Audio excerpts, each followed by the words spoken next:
guys, kembali lagi bersama gua di Sakayang Review. By the way, apa kabar kalian semua? Mudah-mudahan baik-baik aja. Udah lama nih gak bahas film science fiction. Maka dari itu, kali ini Sakayang akan membahas sebuah film yang berjudul Sea Viper. Film ini meskipun jarang diketahui oleh orang lain, tapi lumayan membuatmu merasakan penasaran dan kengerian terhadap lautan. Film yang bercerita tentang sebuah kapal yang harus merasakan teror dari makhluk air yang aneh, yang membuat semua kru dihantui infeksi yang mengerikan. Baiklah, daripada kalian penasaran, mending kita langsung saja ke pembahasan kita.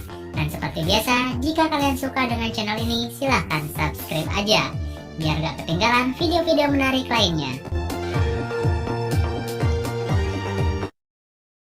Film ini diawali dengan seorang wanita yang ahli di bidang ekologi laut. Ia bernama Siobhan.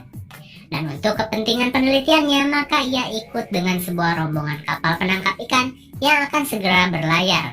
Dan ia dijemput oleh seorang pria bernama Johnny. Sepertinya ia sudah sangat dekat dengan Siobhan.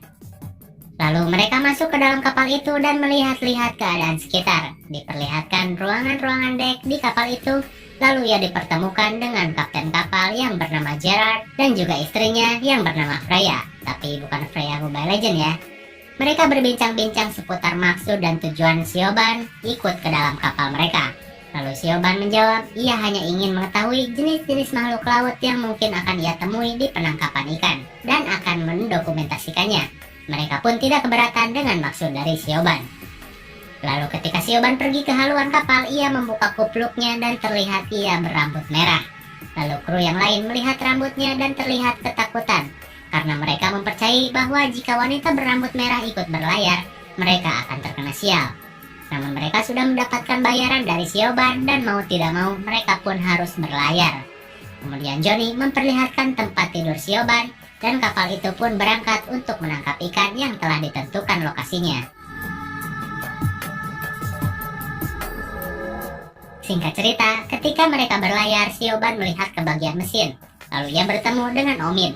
Terlihat Omid sangat pintar dengan mendesain sendiri alat penyaringan air asin menjadi air tawar di kapal itu. Karena memang kapal ini tergolong low budget untuk memesan alat penyaring air laut itu. Dan Omid mampu membuatnya sendiri. Siobhan terkagum dengan keahlian Omid dan bertanya kenapa kau tidak mencari pekerjaan yang lebih baik. Namun Omid hanya tersenyum karena mungkin ia belum menemukan waktu yang tepat. Lalu scene beralih ke ruang kendali. Di tengah perjalanan, tiba-tiba Gerard dan Freya selaku kapten dan wakil kapten menerima sebuah transmisi di mana zona penangkapan ikan yang akan mereka tuju ternyata adalah zona terlarang. Meski mereka tahu di sana terdapat ikan-ikan yang melimpah. Namun mau tidak mau, mereka harus memutari zona itu dan memilih untuk mencari zona lain. Kalian pasti bertanya, kenapa dilarang? Karena di sana terdapat banyak ikan paus yang dilindungi dan dikhawatirkan melukai paus-paus yang sedang berada di sana. Hari pun berlalu. Di hari berikutnya, ketika mereka sedang asik bersantai, tiba-tiba mereka melihat ikan paus. Loh, kok ada ikan paus? Freya pun kaget dan terlihat wajah Gerard seperti merahasiakan sesuatu. Dan tak lama berselang, tiba-tiba di dalam radar terlihat seperti kawanan ikan yang banyak menghampiri kapal mereka. Lalu mereka seperti terbentur keras. Kapal mereka mogok entah karena apa. Mungkin karena ikan, namun mereka bilang tidak mungkin kawanan ikan mampu memogokkan kapal mereka. Kemudian setelah dicek ke dalam lambung kapal, tiba-tiba orang-orang di sana merasa keheranan. Karena terlihat dinding-dinding kapal yang seperti membusuk dan melepuh. Lalu terlihat seperti jamur-jamur berlendir dan membusukkan kapal mereka. Gerard pun datang lalu melihat keadaan di sana. Ia pun kaget dan heran. Lalu ia mengopek kayu yang membusuk itu. Lalu terlihat seperti makhluk aneh yang menempel di kapal mereka. Lantas Gerard berbicara kepada Siobhan. Bukannya kau ingin menelitinya? Coba kau cek ke dalam air. Lalu Siobhan pun pergi ke bawah air meski sudah diperingati Johnny. Namun ia tetap terjun. Terlihat air di sana terlihat kotor dan Siobhan kaget melihat banyak sekali tentakel-tentakel aneh yang menempel di kapal mereka.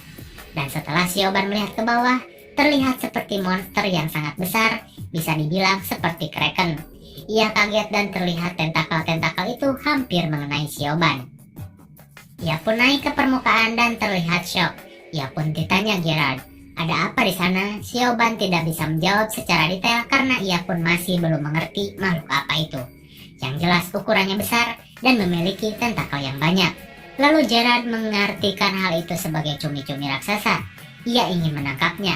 Lalu ia menyuruh krunya untuk menurunkan jala. Ia pun menariknya dan malah kapalnya yang akan terguling. Lalu menyerah dan melepaskannya. Ia heran makhluk seberat itu untuk ukuran cumi-cumi memang tidak lazim. Lalu ketika Johnny sedang mengecek kawat pengait, tiba-tiba terjadi kecelakaan. Tangannya terlilit dan berdarah. Untung bisa dihentikan temannya. Ia pun diobati dan kembali berdiskusi karena kapal mereka tetap stuck terlilit tentakel-tentakel itu. Kemudian tiba-tiba kru mereka menemukan sebuah kapal lain yang tengah berlayar di sekitaran mereka. Lalu mereka menembakkan flare gun berharap airdrop datang. Namun tak kunjung ada jawaban. Lantas mereka pun berinisiatif untuk pergi ke kapal itu dengan Sioban, Johnny, dan juga Gerard yang akan pergi ke sana. Dan sesampainya di sana mereka malah menemukan banyak sekali mayat yang mengerikan. Seluruh kru kapal tersebut mati, entah apa penyebabnya. Dan terlihat satu orang tidak mempunyai mata. Mereka pun lari dan kembali ke kapal. Namun Sioban diperingatkan Gerard untuk tidak memberitahu yang lain. Mereka hanya memberitahu semua kru tidak ada di kapal. Setelah mereka kembali, keajaiban pun terjadi. Tiba-tiba kapal mereka dilepaskan oleh lilitan makhluk aneh itu dan kini mereka bisa kembali berlayar. Dan bodohnya, bukannya mereka cepat-cepat pergi dari wilayah itu, Gerard malah meminta Freya untuk kembali menebar jala di perairan itu. Karena lumayan di tempat ini banyak terlihat ikan. Freya yang tahu ini beresiko dan tidak mau menebar jala terus-terusan dibujuk Gerard dan ia pun akhirnya menurutinya. Kapal itu kembali menurunkan jala dan terlihat mereka mendapatkan banyak sekali ikan. Namun ada yang aneh, di tali-tali jala mereka banyak sekali lendir-lendir yang sama dengan yang dikeluarkan makhluk aneh itu. Singkat waktu, malam pun tiba. Johnny yang telah terluka di tangannya akibat terlilit tali kemarin, kini merasakan badannya panas dan tidak enak. Ia malah berperilaku aneh dengan ingin menceburkan dirinya ke dalam laut meski untuk beberapa saat. Untung saja ia dihentikan para kru, dan Gerard selaku kapten kapal pun memarahinya karena ia menyangka Johnny meminum obat-obatan terlarang. Namun Johnny tidak meminum obat apa-apa. Lalu Sioban memberitahu bahwa mungkin ini karena infeksi di tangannya. Lantas ia mencoba melihat mata Johnny dan terlihat seperti ada yang bergerak di dalam bola mata Johnny. Lalu ketika Johnny ke belakang dan mencuci muka, tiba-tiba ia merasa kesakitan dan terlihat di matanya kian banyak yang bergerak. Dan seketika matanya pecah dan memuncratkan darah bercampur makhluk aneh. Semua panik dan Johnny pun mati seketika. Bibinya merasa sedih dan syok kenapa ini bisa terjadi. Lalu Sioban mulai mencurigai dengan air yang terkontaminasi. Lantas semua teringat dengan temannya yang sedang mandi. Dan benar saja dari tetesan air itu muncul lendir hijau yang ketika menetes, kulitnya pun seperti melepuh dan terluka. Ia pun dibawa dan diobati dari pendarahan itu. Lalu mereka melakukan pengecekan terhadap alat penyaringan air dan benar saja penyaringannya pun sampai hancur yang diakibatkan oleh makhluk lendir itu. Lantas mereka kembali mengecek penampungan air dan di sana banyak sekali lendir berwarna terang melompat-lompat seperti kecebong. Bagaimana caranya supaya makhluk-makhluk itu bisa dibersihkan dari kapal mereka? Sioban pun meneliti lendir-lendir yang ia temukan dan ternyata di dalam lendir itu seperti telur-telur larva. Setelah beberapa jam, kemudian mereka kembali mengecek ke dalam penampungan air dan ketika disair, tiba-tiba sairnya pun hancur. Mereka tahu bahwa makhluk itu masih hidup. Lalu mereka mencoba menggunakan zat kimia untuk membersihkannya, namun tetap tidak berpengaruh. Hingga Sioban mulai memikirkan sinar ultraviolet untuk membunuh larva. Lantas ia menyuruh Omid yang berbakat untuk membuat sinar ultraviolet dari lampu HP. Namun hasilnya tidak terlalu berpengaruh. Mereka mulai bingung, lalu Sioban berencana untuk menyetrum kapal itu untuk membunuh larva-larva yang berceceran di sekitar kapal mereka. Namun itu mendapat penolakan dari Freya karena resiko kebakaran. Namun Sioban mampu meyakinkan dengan menanyakan kepada Freya apakah kau memilih hidup atau kapal. Dan Freya pun mengizinkannya. Ternyata trik itu berhasil membunuh larva-larva yang ada di sekitaran kapal. Tinggal mereka mengurus larva yang berada di dalam tabung air. Beberapa hari berlayar untuk pulang, kini keadaan temannya yang tadi mulai kritis dan ia pun mati terkena infeksi. Siobhan pun mulai merasa bahwa mereka yang berada di kapal ini mungkin saja terkontaminasi, dan ia memberitahu kalau ketika mereka sampai di pantai, mereka harus melakukan isolasi terlebih dahulu, dan untuk mempermudah, kemudian mereka menjalani tes yang dilakukan Siobhan untuk melihat gejala-gejala yang terjadi di mata, sama seperti almarhum Johnny. Satu persatu mereka dites dan ternyata Gerardlah yang terkontaminasi. Ia pun syok dan pergi ke kamarnya. Ia meminta maaf kepada Freya karena ini semua salahnya. Ia yang telah membelokkan arah kembali ke zona terlarang demi menangkap ikan. Dan itulah sebabnya mereka melihat paus ketika berada di zona itu. Dan Gerard pun meminta Freya untuk membunuhnya daripada menjadi sumber penyakit ketika menepi di pantai. Gerard pun mati di tangan Freya yang tengah berputus asa. Lantas Freya berencana untuk meninggalkan kapal dan pergi dengan menggunakan perahu kecil. Ia menyuruh Siobhan dan Omid untuk membakar kapalnya jika kapal itu mulai tidak terkendali lagi. Lalu Omid dan Siobhan kembali mengecek penampungan air dan ternyata larva itu kini sudah berubah menjadi monster tentakel yang menghancurkan kapalnya.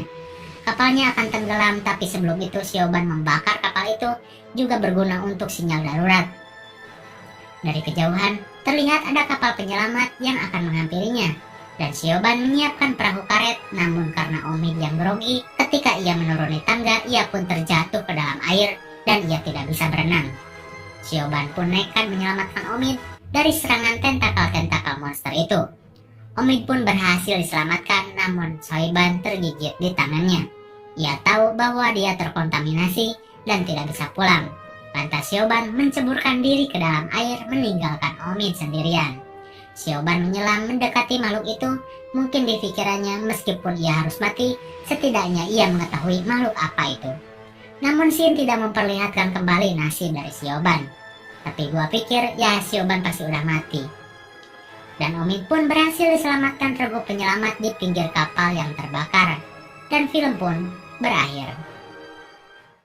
Memang untuk ending itu sedikit kurang, namun secara keseluruhan film ini mampu memberikan sensasi horor science fiction menarik yang saat ini mulai jarang kita lihat. Dengan visual effect yang cukup baik dan karakter yang irit, film ini masih layak ditonton. Dan IMDb memberikan skor 5,7 untuk film ini. Tapi menurut gua pribadi, film ini layak diberi nilai 6,3. Hanya terpaut sedikit kekurangan di ending saja. Jika endingnya lebih wow, gue kasih nilai 7. Tidak dijelaskan juga makhluk ini apa dan dari mana, karena memang film ini lebih menitik beratkan kepada makhluk misterius yang kita semua tidak tahu, dan itu akan menjadi misteri. Mungkin segini saja review dan penjelasan film Sea Viper. Jangan lupa like, share, dan subscribe supaya kalian tidak ketinggalan jika ada video baru dari Sakayang.